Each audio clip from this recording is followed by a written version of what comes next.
तो नमस्कार बच्चों, मेक इट इजी स्किल्स के ऑनलाइन प्लेटफॉर्म पे आप लोगों का स्वागत है। तो मैं डिस्कस करने वाला हूं आज आपका राजस्थान आईटीआई अनुदेशक का सिलेबस।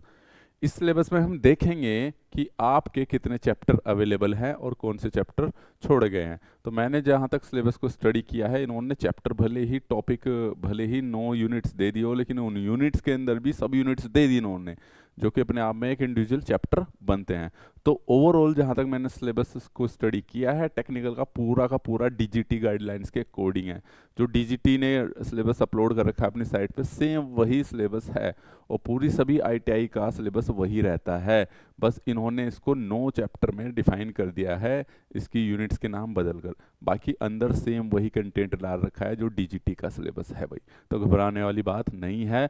हालांकि मैंने पहली वीडियो में इसको डिस्कस कर लिया था, बट इतना डिटेल में डिस्कस नहीं किया था। तो अभी यहाँ पे डिस्कस कर लेते हैं भाई। बेसिकली बताऊँ तो मैं आपको टोटल 120 नंबर का पेपर आएगा, 40 नंबर का आपका नॉन टेक और 80 का टेक्निकल। 80 नंबर का टेक्निकल की पूरी गारंटी, ठीक है। बेहतरीन तैयारी करने के साथ साथ क्या चाहिए भाई तैयारी करने के लिए? आपको लेक्चर है ना प्रॉपर, ठीक है, विद एनिमेशन, ठीक है। दूसरा जहां पे जरूरत है, ऐसा नहीं कि सब में ही है ना, सीरीज पैरेलल के कॉम्बिनेशन में भी ले, ठीक है। और भाई आपके पास नोट्स, उसके लिए पीडीएफ है। प्रैक्टिस के लिए क्या चाहिए? ई बुक, ठीक है। और ई बुक के साथ क्या चाहिए आपको? ये इससे ई बुक से प्रैक्टिस हो जाएगी। फिर क्या चाहिएगा आपको? खुद को चेक करने के लिए टेस्ट, खुद का एनालिसिस करने के लिए टेस्ट।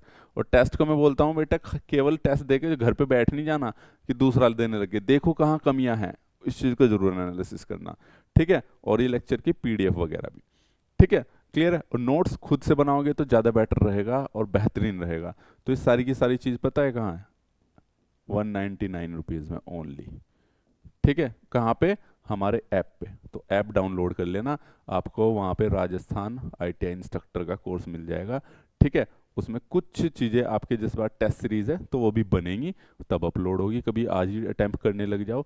ई बुक है, आपके सिलेबस के पैटर्न के हिसाब से दी जाएगी आपको, उसमें थोड़ा काम चल रहा है, ठीक है। बाकी लेक्चर्स आपके पास अवेलेबल हैं, ठीक है। तो चलिए आप देख सकते हो इसको जाके, ठीक है। आपकी बेहतरीन तैयारी के लिए इतना सस्ता और इतना अच्छा कहीं नहीं मिलेगा भाई। चलिए अच्छा बेटा, तो देखो नॉन टेक का है। नॉन टेक का सिलेबस आप यार कि राजस्थान से जो भी बिलोंग करता है वो पढ़ ही लेगा कहीं ना कहीं से, है ना। इतना ज़्यादा इसमें वो नहीं है पढ़ने का, ठीक है। पढ़ने का मतलब ये है कि इसको पढ़ के काम भी चला सकते हो आप, कहीं से पढ़ सकते हो, ठीक है। हाँ, क्योंकि मुझे राजस्थान की वो नहीं पता है। क्या नहीं पता है भाई? जीएस, ठीक है। चलिए अब आ जाते हैं हम टेक्निकल सिलेबस पे। तो भाई टेक्निकल सिलेबस को हम डिस्कस कर लेते हैं। टेक्निकल सिलेबस में देखिए क्या है आपके पास। तो पूरा का पूरा भाई देखो सिंपल सा है, आप देख पाए तो जो डीजीटी के मैंने सिलेबस ऑलरेडी डिस्कस कर रखे ना, सेम वही सिलेबस है। आप इसमें कुछ भी अलग नहीं देखोगे, जो डीजीटी का सिलेबस है वही है। सेफ्टी प्रिकॉशन है, कॉन्सेप्ट है। इन्होंने यहाँ पे देखो इसका नाम दे दिया फर्स्ट, और फर्स्ट में इन्होंने 5 सब टॉपिक्स दे दिए, ठीक है। बीआईएस कोड दे दिया, यहाँ पे इलेक्ट्रिकल कोड दे दिया, एलाइड ट्रेड्स ये यानी कि जो कॉमन है, फिटिंग टूल्स वगैरह है, फंडामेंटल ऑफ इलेक्ट्रिसिटी है, ठीक है।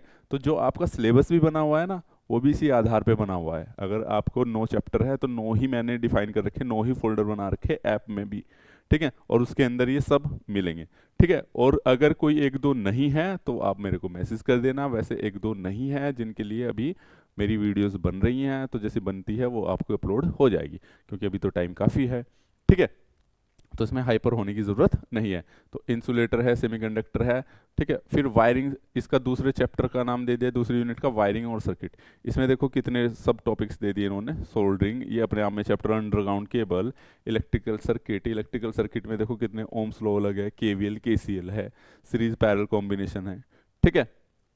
रेजिस्टेंस है, रेजिस्टेंस अपने आप में एक चैप्टर है। Law of resistance, types resistance, इसका मेजरमेंट है, ठीक है। क्लियर है?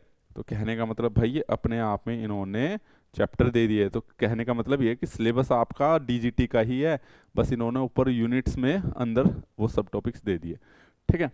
तो ऐसे ही इनको वहाँ पे डीजीटी ने अलग अलग चैप्टर में बना रखा है। ये मैग्नेट है, ये कैपेसिटर है, ये देखो एसी है, एसी आरएलसी, इसी में रेजोनेंस वगैरह पढ़ते हो। ये पॉलीफेज है, 3 फेज है। तो ये सब क्या है आपके पास? इंडिविजुअल चैप्टर है। इन चैप्टर को इन्होंने मर्ज करके एक यूनिट का नाम दे दिया भाई, ठीक है। सेल और बैटरी, ये अपने आप में एक चैप्टर है, इसके 2 टॉपिक्स कर दिए इन्होंने, ठीक है। नेक्स्ट पे आ जाते हैं, तो देख पा रहे हो सेम वही सिलेबस है। आप अगर डीजीटी का सिलेबस उठा के देखोगे ना, सेम एग्जैक्ट वही, कोई भी वो नहीं है, अलग से कॉपी नहीं कर रखा, सेम वही है। इलेक्ट्रिकल वायरिंग है, वायरिंग सिस्टम है, अर्थिंग है, इल्यूमिनेशन है, इलेक्ट्रिक इंस्ट्रूमेंट है, जो हम मेजर इलेक्ट्रिकल मेजरिंग इंस्ट्रूमेंट पढ़ते हैं उसको इन्होंने इलेक्ट्रिक इंस्ट्रूमेंट में दे दिया है। ठीक है, क्लासिफिकेशन है, use instrument, measurement, electrical parameters को, एरर और कैलिब्रेशन को। ठीक है, यहाँ पे देखो इन्होंने मेजरमेंट लिख दिया, कंपोनेंट लिख दिया, मेजरिंग एंड मेजर कंपोनेंट, अंदर देखो क्या डाल रखा है, ट्रांसफॉर्मर। भाई बताओ, है ट्रांसफॉर्मर इसमें आता है, ट्रांसफॉर्मर मशीन में आ जाता है आपके पास। चलिए खैर कोई नहीं। डोमेस्टिक इक्विपमेंट का ये चैप्टर, डोमेस्टिक इक्विपमेंट का क्या आता है आपके पास, हीटर है, गीज़र है, और फ्रिज है, एसी है, ये कितनी देर में खर्च होता है, क्या होता है 1 टन एसी का मतलब क्या है। ठीक है भाई, और एक हीटर या गीज़र इतनी देर चल रहा, कितनी पावर की खपत करेगा, कितना बिल आएगा, इन होम अप्लायंस के बारे में इसमें जानना है, पढ़ना है। ट्रांसफॉर्मर है, मशीन का पार्ट है। अब देखो इन्होंने पावर इलेक्ट्रॉनिक्स तो दिया नहीं यहाँ पे, ये बेसिकली क्या है आपके पास, इलेक्ट्रॉनिक्स कंपोनेंट में डाल दिया ये वाला।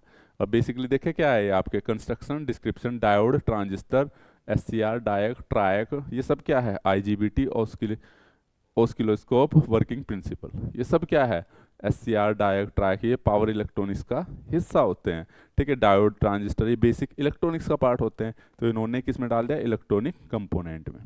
ठीक है, तो सब चीज़ें अवेलेबल है। कंट्रोल एंड मोटर्स में, ठीक है, ये अलग मोटर कंट्रोल्स के बारे में पढ़ते हो आप, पावर कंट्रोल्स के बारे में, बैटरी चार्जर वगैरह इनके बारे में पढ़ते हो। ठीक है, अब इन्होंने एनर्जी सोर्स और ट्रांसमिशंस, एनर्जी सोर्स और ट्रांसमिशन का एक चैप्टर बना दिया है। इसमें एनर्जी सोर्स में convention, non conventional sources, power generation by the thermal, hydel, solar, wind, इनके जरिए बेसिकली जनरेटिंग स्टेशन है ये आपके पास। फिर ये ट्रांसमिशन डिस्ट्रीब्यूशन का दे दिया इन्होंने। ट्रांसमिशन में इंसुलेटर है, conductor, joining method, safety precautions क्या लेते हो आप। ठीक है, ये इसमें अभी भी डीजीटी ने भी ये नया नया सिलेबस डाला है कि ईवी का सिनेरियो क्या है अभी फिलहाल इंडिया में, और EV charging basic theory, safety requirements क्या क्या है, यानी कि जो इलेक्ट्रिक व्हीकल है उसका करंट सिनेरियो क्या है इंडिया में भाई, क्या स्टेटस है ना, और चार्जिंग की क्या प्रोसेस, क्या प्रोटेक्शन लेनी चाहिए। ठीक है, तो इन सब के बारे में एक बेसिक सा आइडिया है, ये अभी सिलेबस में नहीं है, तो इस पर मैं ऐसी अच्छे से रिसर्च करके अच्छा सा क्या सिनेरियो है वो बना दूंगा, क्योंकि आपकी बुक्स वगैरह में भी ये नहीं दे रखा है, तो इस पर खुद से अलग से ही पढ़ने पड़ेंगे, और किस प्रकार के क्वेश्चन आते हैं। क्वेश्चन भी मैं बता दूँ तो आपके पास अभी तक तो इतने ज़्यादा आए नहीं जितने भी ITI के एग्ज़ाम हुए हैं, लेकिन फिर भी हम इसको कवर कराएंगे भाई आपके पास। इलेक्ट्रिकल मशीन देखो, इलेक्ट्रिकल मशीन में AC DC जनरेटर दे दिया है इसने बेसिकली, है ना, इसको हम DC जनरेटर के साथ DC मोटर भी पढ़ेंगे, और ये कैरेक्टरिस्टिक और स्टार्टर स्पीड कंट्रोल मेथड। तो स्पीड कंट्रोल मेथड बेटा आप तभी पढ़ पाओगे जब आप DC मोटर भी पढ़ लोगे, है ना। इसने यहाँ AC और DC जनरेटर एंड मोटर दोनों दे दिया है। ठीक है, तो यानी कि मशीन को इसने, और फिर वाइंडिंग दे दिया है, तो AC वाइंडिंग, DC वाइंडिंग, ये भी बेसिकली मशीन का ही पार्ट है। तो कहने का मतलब अब यहाँ से बस इन्होंने इतना ही दिया है, लेकिन इतना ही देने में क्या कर दिया इन्होंने, पूरी इलेक्ट्रिशियन कवर कर दी इन्होंने। ठीक है, तो यहाँ से टेक्निकली देखा जाए तो बस एक इसमें डिजिटल इलेक्ट्रॉनिक्स का पार्ट नहीं है, तो वो छोड़ सकते हो आप, बाकी अदर सारी चीज़ें इन्होंने दे दी हैं।